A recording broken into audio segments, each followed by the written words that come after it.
Everyone, आपको कैसा ही hope कि आप लोग अच्छे होंगे। तो फ्रेंड्स, बिहार में राहत दाखिल खारिज के बिना आराम से बेचे बाप दादा की जमीन और पूरी जानकारी बताऊंगा। लेकिन उससे पहले अगर आप मेरे चैनल पर नए हो, अब तक आपने मेरे चैनल को सब्सक्राइब नहीं किया तो प्लीज चैनल को सब्सक्राइब कीजिए और बेल आइकन प्रेस करना, ताकि जो भी ऐसे लेटेस्ट अपडेट सबसे पहले नोटिफिकेशन आपको प्राप्त। वीडियो को बिना देर के शुरू करते हुए मैं बता दूं कि हाई कोर्ट के फैसले के बाद नए नियम के तहत जमीन खरीद बिक्री में लगभग 80% की कमी आ गई थी। अब पुराने नियम के तहत जमीन खरीद बिक्री हो सकेगी।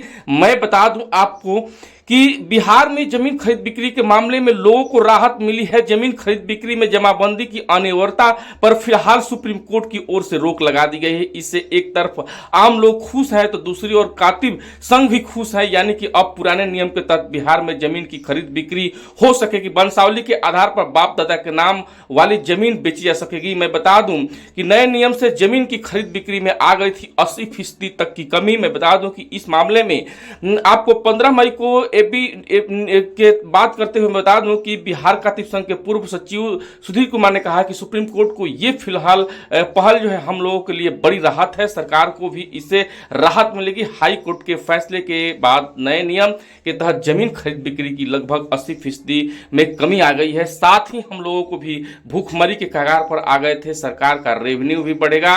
और मैं बता दूं कि हाई कोर्ट में जमीन की खरीद बिक्री को लेकर हेराफेरी मामला सामने आया था। इस पर हाई कोर्ट ने आदेश जारी किया था। कोई भी जमीन खरीद बिक्री या दान करने वाले व्यक्ति नाम पर जमाबंदी होना जरूरी है।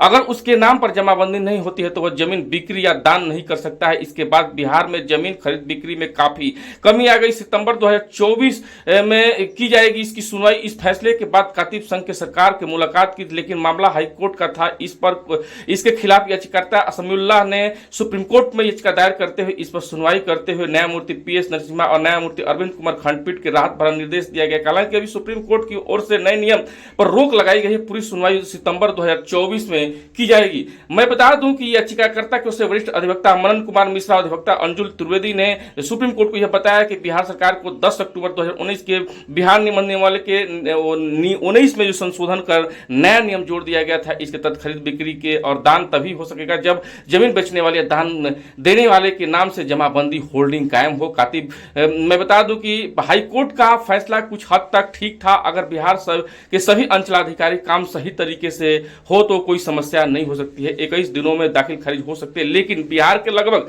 सभी अंचलाधिकारी दाखिल खारिज के नाम पर मोटी रकम लेते हैं और पैसा नहीं देने पर काफी दिनों तक उसे लंबित रखते हैं। हालांकि अब पहले जिस तरह से जमीन की खरीद बिक्री में धोखाधड़ी हो रही थी, उसकी आशंका फिर बनी हुई है।